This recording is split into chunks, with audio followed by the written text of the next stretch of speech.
Ramsey is scared to go to sleep in her home on Wright Drive and Flora Street. I've been in that house 9 years. For 9 years, no fire hydrant. 6 years ago, her fear became reality. It was just blazing. A fire ripped through her 90-year-old neighbor's house, George Wright. When firefighters got to the street, they couldn't find any hydrants. By the time they found a working hydrant hundreds of feet away, it was too late. George Wright was dead. Only an empty lot remains. He burned up in the house. Fast forward 6 years, one thing has changed. More scorched houses near Ramsey's home. I don't sleep at night. I'm up trying to see what's going to be set afire again. Year after year, Ramsey and her neighbors have been calling and meeting with the fire and public works departments, crying for help. She walked me through street after street, no hydrants. There's no hydrant on Dale Street. Nope.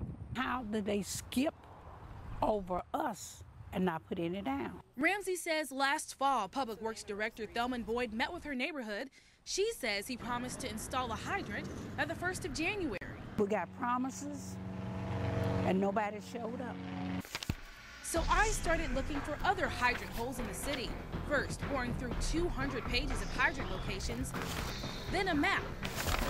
The little red dots represent fire hydrants, and there it was, a city annexed area in the northwest corner, not one single hydrant marker. So I came straight to the annexed portion of Jackson off West County Line Road and Cynthia Road, armed with my papers of fire hydrants. And we drove around for miles and miles, and there is not one. And taxpayers say their life is on the line. No fire hydrant. If the house catches fire, we just gone.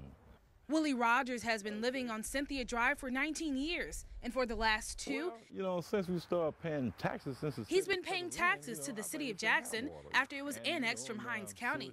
He says there are no water lines, no sewage, no street lights, and no hydrants. We're paying the taxes, why can't we get service from the city? Rogers and Ramsey on two different sides of the city, but at the center of one hot-button issue. Here's a breakdown of the hydrant holdup. It's the fire department's responsibility to inspect hydrants and report areas where they're missing. Then it's up to the Public Works Department to install the hydrants. Jackson Fire Department spokesman Chief R.D. Simpson says they've turned over the list of areas in need more than once. Well, in our business, seconds are eternities. Of course, there's a danger because if there's not any fire hydrants over there, it would be difficult for us to perform our job. To get answers, I went straight to Public Works Director Thelman Boyd.